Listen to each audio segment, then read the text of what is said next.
So we're Now we're back. live. Now we're live. Now we're Yeah, live. Okay. right.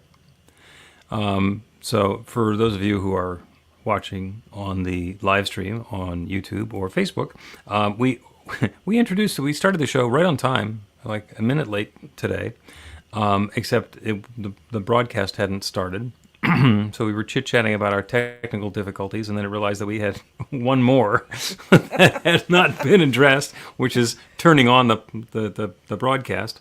So now it seems like the stars have aligned, and here we are to talk about the stars aligning and stuff. Now, there's a retrograde coming? I don't know. I forgot to I look at the tried to date. blame. I had so many technical problems towards the end of last week. I wanted to blame it on sunspots or Mercury retrograde or you know some guy Joey, anything to blame it on would have been fine. I got you. Of I'm course, my Sunday almost talk there. this week was giving up blame, which was So, based on a yeah. lesson I got from you a year and a half ago. Oh, all right, that's interesting. Yeah. So, did I So, give you? You said you got a lesson from me. It had to be a good one if you remembered it. oh yeah, it's foundational. It was when we first started doing the podcast. I think one of the first questions, at the beginning, you say, "I've got questions." One of your first questions was, "What's the difference between a practical prayer and a regular prayer?" Mm-hmm. And I realized that I didn't know what made a regular prayer, what the specs were. And you educated me that in a traditional religion, regular prayer, we make a petition to the divine, we ask God for something, and then God either says yes, or God says no, or God says maybe later. Mm-hmm. And if we don't get what we were praying for, then we get to blame God, because God's the one who didn't want us to have it. Yeah, yeah. And I've noticed, just even metaphysically, inside of the New Thought teaching, that it's just, we don't have blaming God, because we know that God's answer is always going to be yes, and it's how we're asking the question. Like it's the difference between may I cut in front of you in line, and do you mind if I cut in front of you in line? And one of them is looking for a yes, and the other is looking for a no, to get the same thing. Do you Mm-hmm. mind? No, I don't mind. Well, okay. Is it okay if I cut in front of you? Yes. Well, that's a much more positive and direct way. Do I mind? No, but somebody else might beat you up. Or whatever. So, so we try and form our language so that we're getting to yes. And we know that we're not going to blame God at all. But just in the world around us, when something happens and we start trying to explain why, well, that's because I didn't have the correct materials, and that's because the stuff that I was supposed to have been delivered didn't come in on time, or that's because I didn't have the right color ink, or that's because. As soon as you get into because and you get into blame, you're still talking about the problem. Yeah. Okay, well, stop talking about the problem. The answer is going to be yes. If you're talking about the problem, there's going to be a yes. There's going to be more problem. I get it. Okay, It's, so. it's not that easy, but I get it. Well, none of this is easy. If this were easy, we wouldn't be on like week 80 at this point of talking No, about something easy. there's so much more. It's just so much more. We will not live long enough to exhaust all of it. That's really awesome. That is really awesome, because if I were doing this with other people, they would have figured, oh, we're done like by week 6.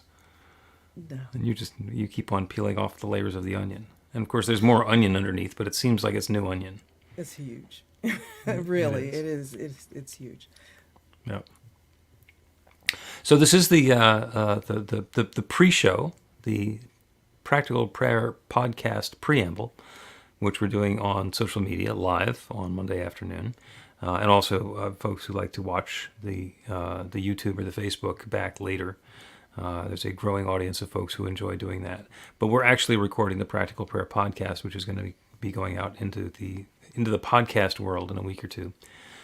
If anybody who is listening or watching now has a question or a comment, you can put it into the chat here if we're live, or you can go to bethelight.com, be-the-light.com, And there's a link there where you can submit a prayer request or a question or a request that we address a topic. Or you can say something either enthusiastic or frothy, and we may or may not talk about it. The prayer request we'll probably do on the podcast. So when we're getting ready for the program this afternoon, there was once again not time to talk about the program because we were working out the technology and making sure that the headphones and the cameras were all doing what they were supposed to be doing. By the way, we look and sound fabulous now, so kudos to us. You know what? That's so good because now I can concentrate on what we're talking about and staying in alignment with all of that. You have no idea how frustrating when technology doesn't work. I understand, Oh, I do. I absolutely do. Yeah, I understand flow and all that business, but when I'm on and we're ready to go and the thing isn't working, and I've done everything I thought I was supposed to do or it was working before, frustration on steroids. Oh, yeah. Yeah, because you want to be working on the content rather than the technology. That's correct. And I like my work correct, as you well know. I do. I'm doing a lot of technology work to support my own ministry and also other people's ministry. And last Friday, I think, just finished moving the New Thought Philadelphia website over to a different web host, and everything was fine. And there's a button on the new web host that says Add Domain. So I add New Thought Philly as a domain because there was a couple of other domains that were in there. And I figured, all right, I could do that. And I clicked the button. What the button didn't say was add domain and overwrite all of your files with WordPress, a blank WordPress site, which is what it meant. It's like, you could have labeled that one a little better. So I got to spend an hour on Friday afternoon undoing that, one click's worth of damage, which was completely not telegraphed. So there have been some of those things. Yeah. So what are we going to talk about in the podcast today? Well, this is something that has come up more than once in my mind, and because of the holiday, and then I got a note anonymously to talk about hope and hopelessness. And there's this kind of gray cloud, it seems. Even though you go to the mall and everything is bumping and lights are flashing and all of that, and there's music going on. Thank whoever did it. They brought the music back to the malls because for a while it was really dry. But anyway, I didn't want to go. So, but anyway, you can go out and it's really cheerful. But there are people who are there who are feeling very hopeless. And just, kind of dragging. And I don't want them to be forgotten. Okay. So I would like to talk about that. So hope, hopelessness, and holidays. Yeah. Because it's particular to this time of year. Yes. I think. All right. Well, that gives me something to anchor onto. Want to go ahead and start the podcast? Sure. I will press the green button this time and hope it does what it's supposed to do. A practical prayer is a prayer that works. These discussions between Reverend Bill Marchiony and Carol Lawrence dive into the details of how it works and how to work it. Reverend Bill is a New Thought minister and the author of Practical Prayer for Real Results. Your new life begins with a new thought. Carol Lawrence is on a spiritual quest, finding the New Thought teaching after decades on the pulpit in 3 different traditional denominations. I've got some questions. Together, they're exploring the philosophy and activities that come together from many of the world's religions to create the practical spirituality that is New Thought.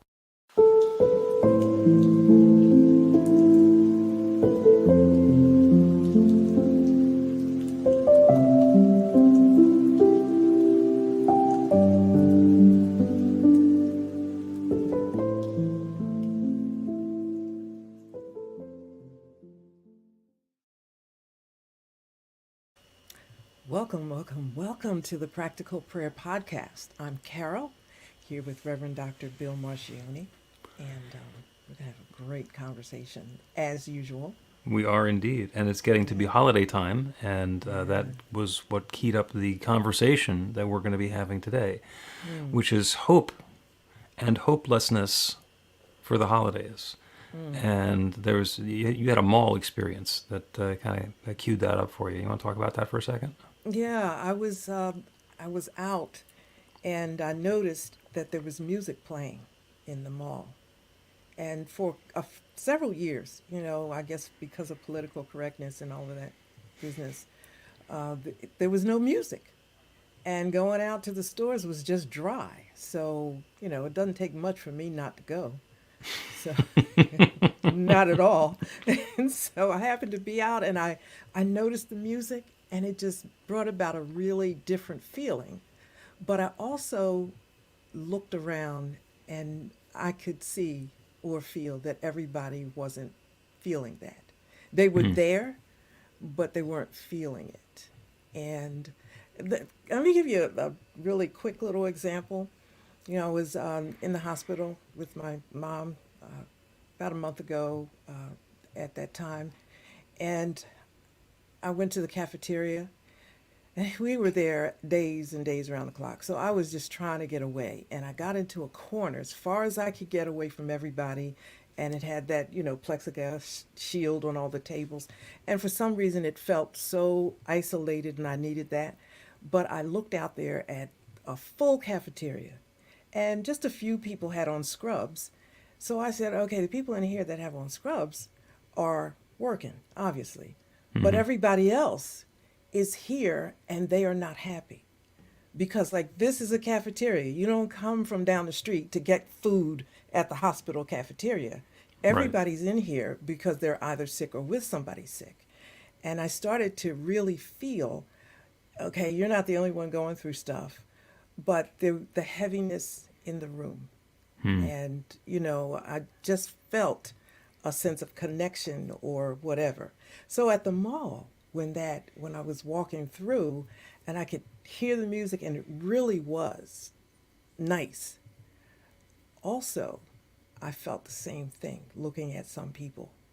They were there, but they weren't feeling it. They were there because they needed to be or trying to be. And I thought, and then I got a note about hopelessness. That's big. Oh yeah, That's big. Yeah. yeah. There's actually, I think there are 4 topics in there that are recurring to me. One is hope, which is a topic all on its own. The other one is hopelessness, and that layers on top of the holidays. And the big piece of it, I think, has to do with the, quote, return to normal. With a couple of years of lockdown and pandemic, and we're supposedly back to normal. And is this it? Is this all there is? This is what we're coming. This is what I waited 2 years for. So yeah, it's back to the mall. Okay, we can do that. I don't have to wear a mask, and there's music, and that's it. That's all there is. There's no heavenly choir. There's no skies parting and beams of sunlight coming down to lift me up or whatever. So I think part of it might be that unrealistic expectation that we have about how good this could have been, and it's not. Exactly. And expectations, I think, is really, really an important word. Yeah. Because our expectation is that, as you said, go back to normal. But sometimes I try to connect with spirit going forward, the idea of moving forward. And it's not supposed to go back to normal. It's supposed to, it's assuming that everything in the past was right. This is wrong, and we got to go back to right. I don't think that's a hard thing to grapple with because that's our comfort zone in normal. But seeking a new normal is finding a new right, a new comfort, a new fun place to be. It's attitude and expectation. Yeah. And I found myself having it's this difficult. conversation. I've been having this conversation a bunch of different ways lately. And the perfect example is my spiritual community, New Thought Philadelphia, which was meeting in person every Sunday for a decade. And before 2020 came along and we had to shut all that stuff down. And we were meeting on the campus at University of Pennsylvania in a lovely little the living room at the Christian Association House, and it was charming, the wooden floor and the fireplace and the windows on three sides and the Steinway baby grand piano left over from the 1920s, and it was cozy. We had been trying to live stream from there forever, but the University of Pennsylvania network was not set up to allow guests to do a live stream, so it just wouldn't work. And we had some pretty good technical talent helping us out with that, and we couldn't make it happen. It was very frustrating. And then suddenly, on March, whatever it was, 15th of 2020, we couldn't go back there, and we did the scramble and got ourselves onto Zoom and started doing the celebration every week on Zoom.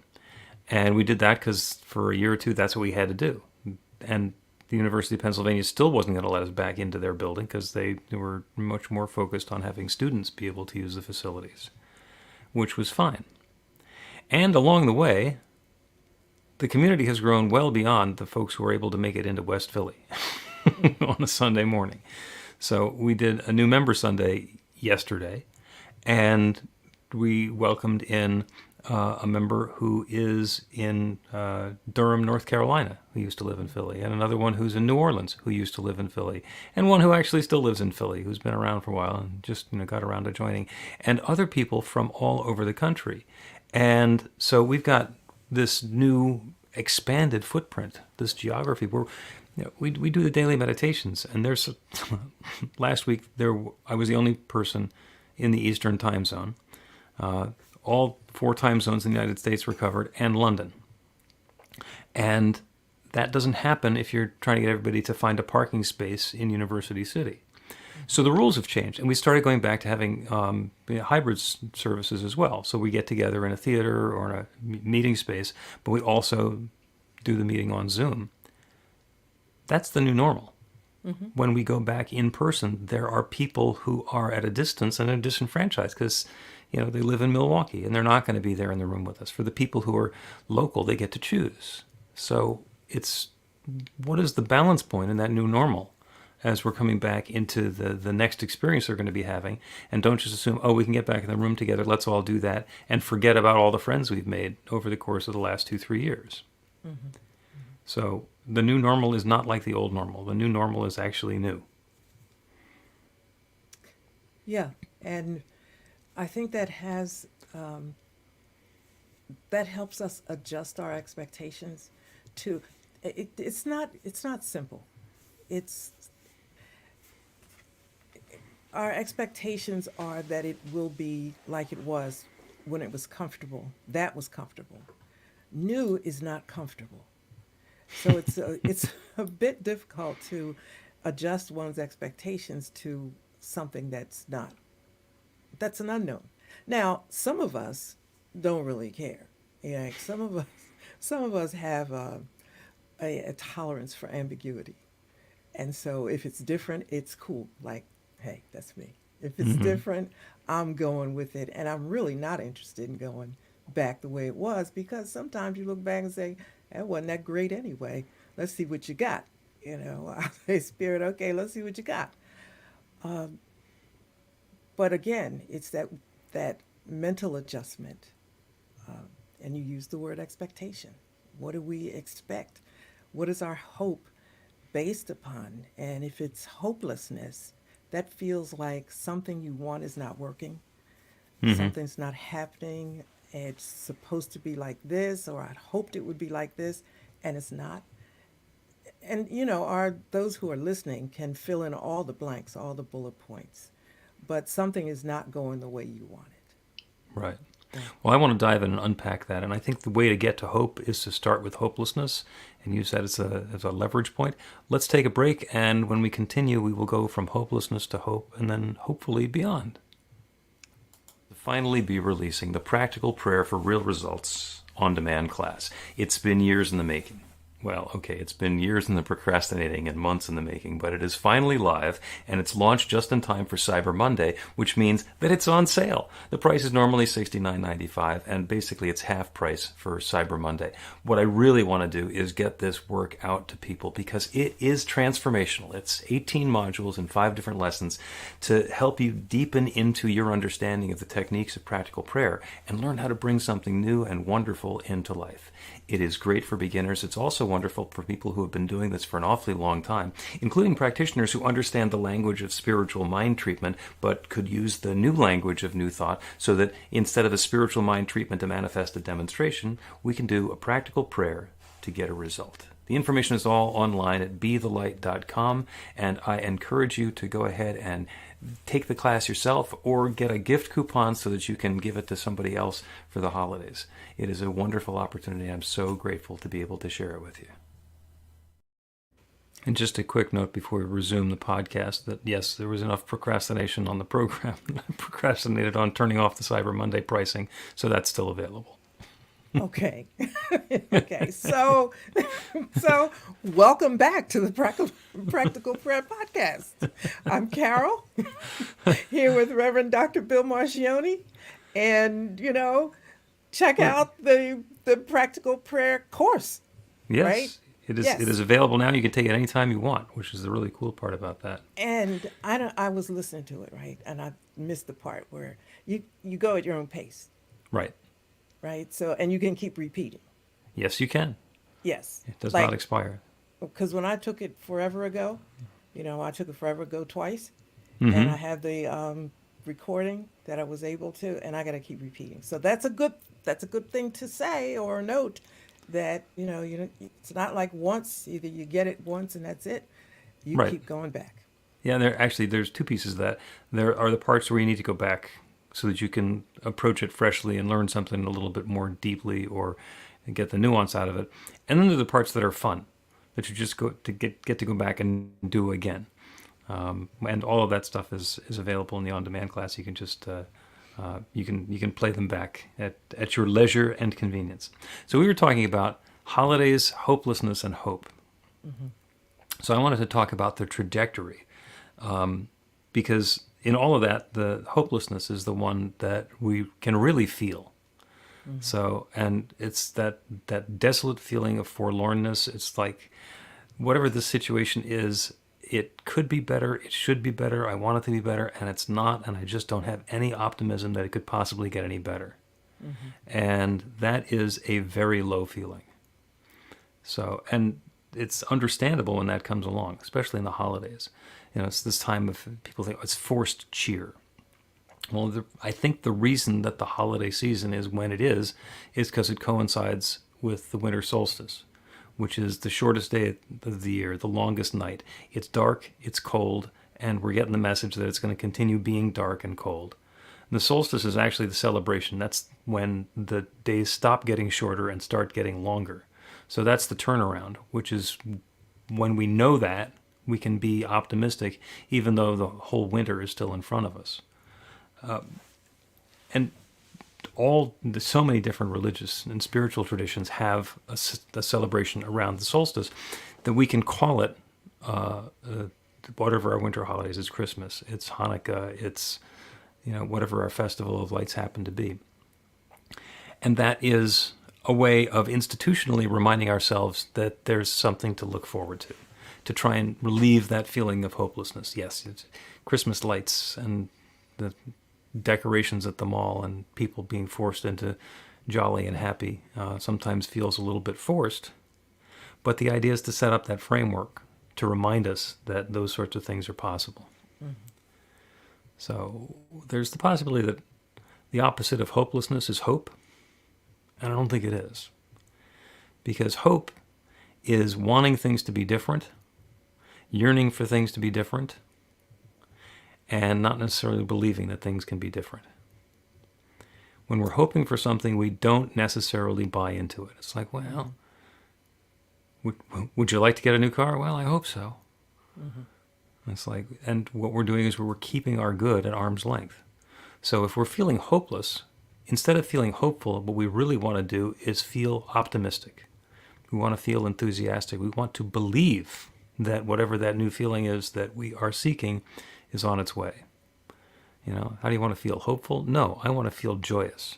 I want to be having fun. I want to be lighthearted. I want to be skipping through my life, or whatever that experience is, rather than to be hopeful, which is still sitting here wallowing in the muck, thinking maybe someday it's going to get better. I always would say that I never liked that word hope. I never liked it because it always felt like wishing and maybe and let me wait and see and hope maybe tomorrow or the day after. I just was never comfortable with that.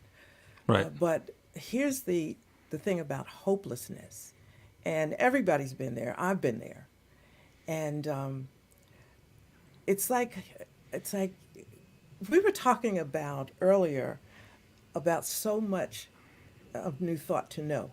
There's just so much, and every day with every experience, to me, there's a new lesson or a new awareness that comes up, and in the hopelessness, it is what it is. The situation is what it is. But I'm always in choice. And that doesn't mean I make the choice that I feel joyful. I'm just going to be bumping with joy because this music is happening. No, I'm feeling, I'm feeling hopeless. I'm feeling whatever I'm feeling. But the one thing, now this is personal, so I can't tell somebody this is what you should do. But for me, I'm saying, okay, Spirit, this really sucks, right? This stinks, but I understand it because this comes with the situation, this feeling. But I expect, I'm looking for something different, and in a day or two or what. I don't know when it's coming, but for me to look forward, look outside of the situation, which is a choice, it doesn't make me feel wonderful at the time, but it gives me something. It gives you space. Right. Yeah. It gives you optimism and enthusiasm. Yeah, it does. And it's not easy. I don't want to suggest that it is. No, none of this stuff is easy. But giving our listeners something, information, means that here's another choice you might consider. And I mean, a lot of people that are listening know that I lost my mother recently. And so there was the first Thanksgiving, and here comes the first Christmas. And, it's like not the greatest time to lose somebody. But one thing I know is that a lot of people are in this situation, and we'll get through it. I'll get through it. And it's not, I put myself in a position to feel something different. So I'm going to make more trips to the mall or whatever, whether I'm buying something or not, because I'm putting myself by choice in a position to feel something different while I'm going through whatever it is. I don't have to be conscious of it all the time, 100%. So it's, I use the word work. Yep. But it's good work. It's intentional. It's taking charge of my space and my for my own good kind of thing. What's for my own good right now? To get out and hear something or feel something. And, as I go through whatever I'm going through. Yeah, because if you're sitting home by yourself or even just with your closed circle, it's shut down. It's closed. There's not an expansiveness in that. Yeah. There's an inward reaching and a sense of limitation. Okay, we're hunkered down in the foxhole where we've been for a long time, where we were, while we were dealing with a crisis, and now it seems like it's going to be an awful lot of work to get dressed up and get out of the foxhole and go do something different. But you do, because otherwise you wind up in that same enclosed space that you'd been in.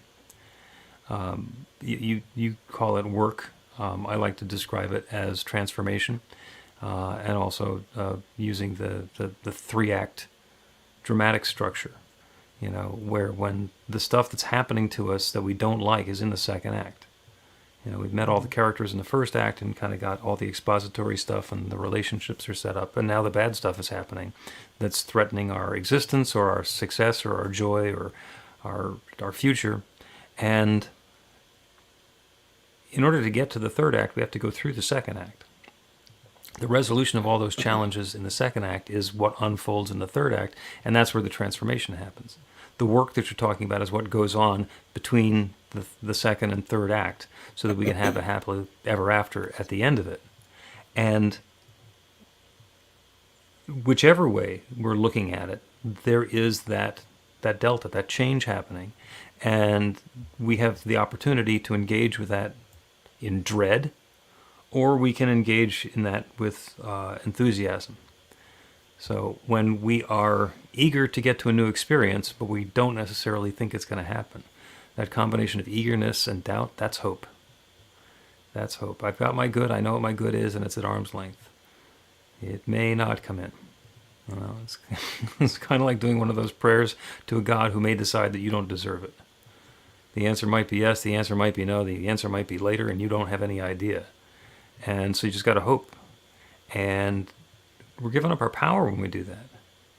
We're giving up our ability to put our own limiting beliefs behind us and open to that new goodness and clear the way to let it in.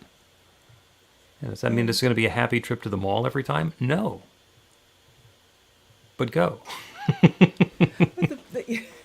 Yeah, the power is in knowing, for me anyway, it's knowing that this too shall pass. Everything changes. It may not change as quickly as I might like. I was thinking about when I had surgery on my knees 15 years ago. I'll never forget that. I knew the pain was going to be there because I was warned. Once I got there, it was different than I was told. However, I knew that it was going to be over at some point. And I just lived in the end of it. I lived and planned each day what I was going to do when the pain was gone and when I was able to be on my feet. And I'm telling you, I had so many plans. I had more plans that I could even follow through on when I got better. But it's the work, I think, is the decision to get through it and not let it damage me and beat me the heck up. Yep. Because you're going to get slapped around when What you happens? have. Yeah, I mean, when you're in a situation of trial or whatever, you're going to get slapped around. That's the nature of it. But I'm getting up and I'm going to get through this. And I Right. hope it doesn't take 5 years to my best to find more and more things to bring in my space that are bright and cheerful and hopeful. Right. And if it could take 10 years, then I hope it is going to be 5 years or a year or a month. And we don't necessarily know where those pieces are fitting together. But we will, we're going to do a prayer for the spiritual wisdom from Little League. And let's take a break before we do that. Get inspiration in an instant. God calls are the gentle and uplifting moment of truth to help you remember that the bright light of God's love is shining right now as you. It's your God Call with Reverend Bill. Start your 2-week free trial today, and you'll get a phone call 4 times a week from Reverend Bill with an uplifting half-minute message filled with insight, wisdom, story, and fun. Let your light shine. You can answer the call to listen to it live or let it go to voicemail so you can hear it later. After the free trial, your subscription is just $5.95 a month. The details are at godcall.org. God calls are disruptive, intentionally. Whenever you write something, put on a gold star. They take you away from your routine to remind you about the truth of who you really are. They come at random times between 8:15 a.m. and 6 p.m., so you won't be expecting them. And somehow, the message is exactly what you need to hear at the time. Magic is loose in the world. It's a moment of motivation in the middle of your day. Find out more and start your 2-week free trial now at godcall.org. Welcome back to the Practical Prayer Podcast. I'm Carol, here with Reverend Dr. Bill Marchiony, and it's prayer time. It is prayer time, and we're going to take our spiritual wisdom from Little League. It's based on what we've been talking about today, about hope and hopelessness, and that transformation and moving from the challenging situation in the second act into the successful outcome in the third act. And the spiritual wisdom that we can get from Little League is what the coaches tell the kids, which is when you're keeping your eye on the ball, when you're going to be hitting the ball or throwing the ball, you want to follow through. The idea for hitting the ball in Little League is not to make contact with the ball, because that's just going to tap and it's going to roll off someplace. What you want to do is swing all the way through so that after you connect, the bat is going to carry the ball and it's going to go out into the outfield or over the fence. And what we really want to do is be cognizant, even before we've made contact with the ball, that we're following through, that we have that desired intention in mind. I don't want to hit the ball. I want to hit the ball over there. I want to hit the ball and get on base. I want to hit the ball and score a home run. So it's not just about maybe I can get a piece of the bat on the ball, because a foul meets that criteria. We want to be able to pay attention to what it is that we really want to be having happen, and not be hopeful that we're going to be able to do it, but to know with absolute certainty that when we do our part and we connect, it's working for us and it's out of the park. So that's the prayer. It's about setting the intention for the completion, for the experience that we are desiring at the conclusion of all of this. And because everybody who is listening to this prayer has something different that we would like to have in our lives, some different experience that we'd like to be having, it might be a continuation of what's been going on for us already. It might be some subtle little difference that's happening, or it might be something completely new, a new relationship, a new job, a new opportunity to share our gifts in the world in a way that's meaningful for us. It shows up in lots of different ways, about being able to serve and to share and to help and to be present, or to connect with the people who are already together with. So whatever that means to you, be aware not of the Christmas wish list that you have of this is what I hope I'm going to get, but once I have it, how do I feel? Once I have that new relationship, once I have that new job or that opportunity to share my gifts and talents and skills, once my body is back to feeling comfortable and healthy and vigorous and vital, then what? Do I just want to have that trophy? Say, hey, look how great my body looks. No, what are you going to use it for? What are you going to do with it? How's that going to feel? How's that going to change your experience? So settle into the feeling of that. Settle into the feeling of that, because that is the active ingredient in our practical prayer. Because there is one infinite creative power that creates everything, that has created everything that exists and continues to create. That one, it's God, it's nature, it's spirit, it's the Big Bang, it's the source from which everything is flowing. That one has created everything. All the planets, all the people, all the places, all the particles, everything is that one, creating it fresh and new. And it's creating by sharing itself. The ultimate act of love, sharing itself, because in the beginning there was only that one, and it has been unfolding and revealing itself as all of its creation ever since the very beginning. So knowing that it has created me and each one listening, and that the ideas and the inspirations and the desires and the yearnings that we have for that next new experience are also created by the one, and that experience of having that is also created by the one, I open to that newness flowing into life, into our experience, not just thinking I want this change to happen now, but that once this change has happened and the transformation is present for each of us, the way the sweetness and richness and connection and vitality and comfort and health and prosperity is unfolding for us is rich and joyous and uplifting for each one of us and for all of us. That's the good that I am inviting now. So I speak this word of invitation, of intention, and I release it into that creative law, the same one that has been created since the very beginning of time. And I know without any question or hesitation or doubt whatsoever, there is no hope involved in this. There is an absolute sure knowing that this good is underway now. And so I let it be. And so it is. The Practical Prayer Podcast with Reverend Bill Marchiony and Carol Lawrence is a production of BeTheLight.com, be-the-light.com, where you can find more information about practical prayer for real results. Our theme is by Music of Wisdom. You can learn about the spiritual community of New Thought Philadelphia with daily guided meditations, weekly celebrations of spirit, and Reverend Bill's classes in practical spirituality at newthoughtphilly.org.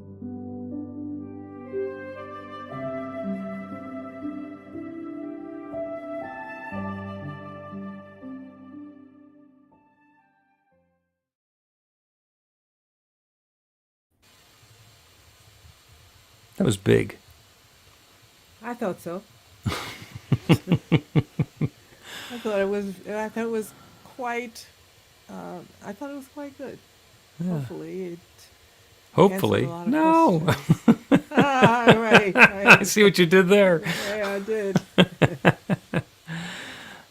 Yeah. Well, I don't know how to put it in a positive way because every time I think of, you covered 10 bases, there's somebody out there that's got like 2 or 3 more. So, True. yeah, True. hopefully we covered all of them. Well, we'll do another episode next week, and we'll cover another one, or we keep on talking about how simple the teaching is. We believe there's one power, love, intelligence, or force that creates everything, including each of us, and that we're each using that same power, love, intelligence, or force to create our lives according to our beliefs. That's the whole enchilada. There's so much nuance. Yeah. There's so much subtlety and application. Oh my gosh.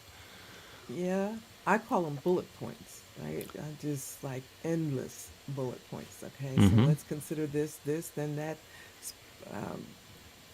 splinters off into something else, which is absolutely wonderful. Yeah.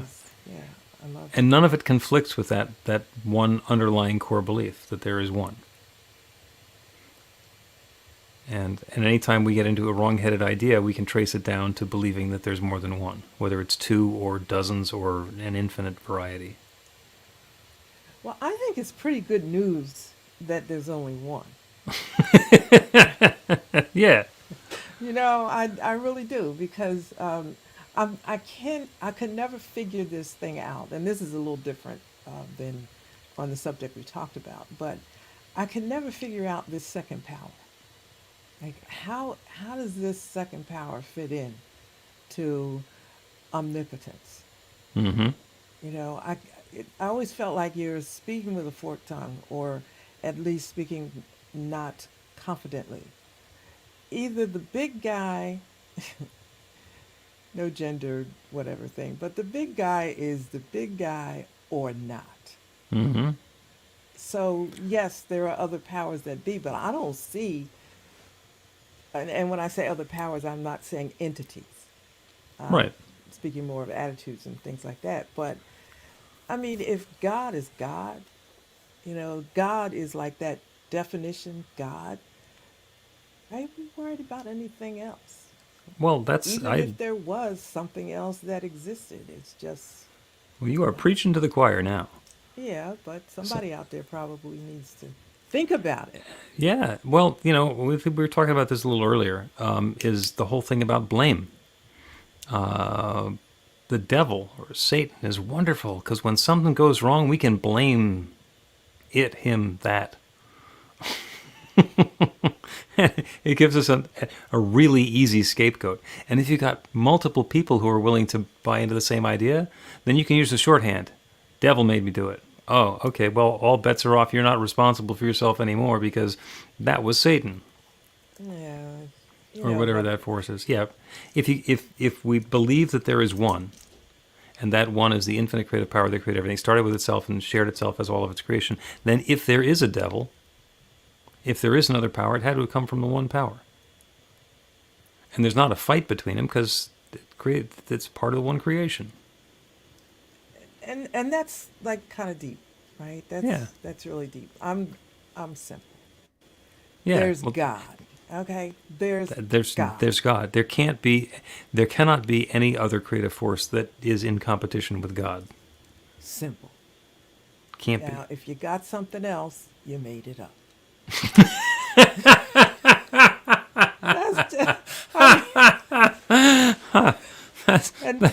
That's That sounds like an entire spiritual teaching that'll fit on a business card. If you think there's something other than God, you made it up. You made it up. You made it up. You know, I put on my mom hat. You are responsible for what happened. No devil made you do it. You know right and you know wrong. It's just that simple. Yep. So, here's me and my quick stories. But my children were never allowed to say, I don't know. You could never say that. You can say, if you did something wrong, you could say, I felt like doing it. I didn't feel like not doing the other thing. But the onus or the responsibility is on you. Now, if you say, I don't know, there's a little bit of punishment, a little bit of repercussions with that. But if you look me in the eye and say, I did it because I wanted to, I respect you. Because that tells me that you thought about it. You made a conscious decision to be responsible. So that doesn't leave any room for this red-suited power that people got going here. You know, it's not about that.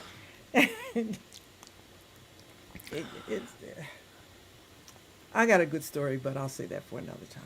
It's just I think it's owning up. Oh yeah. So you don't need something else to blame. It's the flip side of taking dominion over our own lives. Is when things go the way that we want them to go, it's because we have made conscious choices and invited that experience in. And when things are not going the way that we want them to go, if we look beyond ourselves, then we've given away our power. I have no shortage of people who are willing to tell me how to live my life. I really don't want them doing that, so I'm going to have to do it myself. Everybody likes power. You know, that's the problem. Everybody likes power, and they want power over other things. But how about over yourself? And over the stuff that you're doing and what you're thinking. And it can be embarrassing, you know. I'll raise my hand. I've made some choices that are pretty embarrassing. But I'd rather deal with the embarrassment than to try to shove it off on somebody else or something else. Yeah, and put so much energy into hiding it that it diminishes anything else that you're going to do. That's not cool. And, you know, I kind of like self-respect. Pretty important. There you go. Well, I think if we keep talking, we're going to wind up with another podcast episode. Yeah, sure. So let's call it a day now, and we will return with another episode of the Practical Prayer Podcast pre-show and post-show on Facebook and YouTube next Monday. Yeah.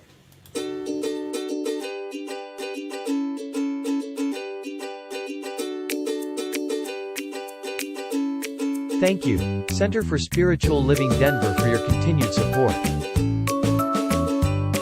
Thank you, Center for Spiritual Living Midtown Atlanta, for your monthly contribution.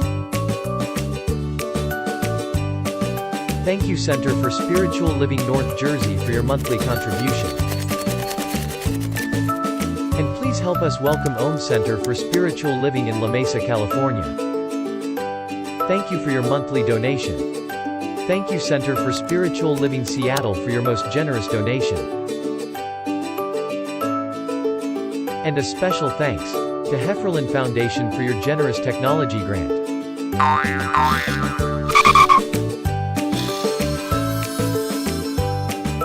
And Suze Ajit, thank you for your very generous donation. And a super special thank you to Dr. Tracy Brown, RSCP. Thanks for being a super donor. And a big shout out to all our committed donors.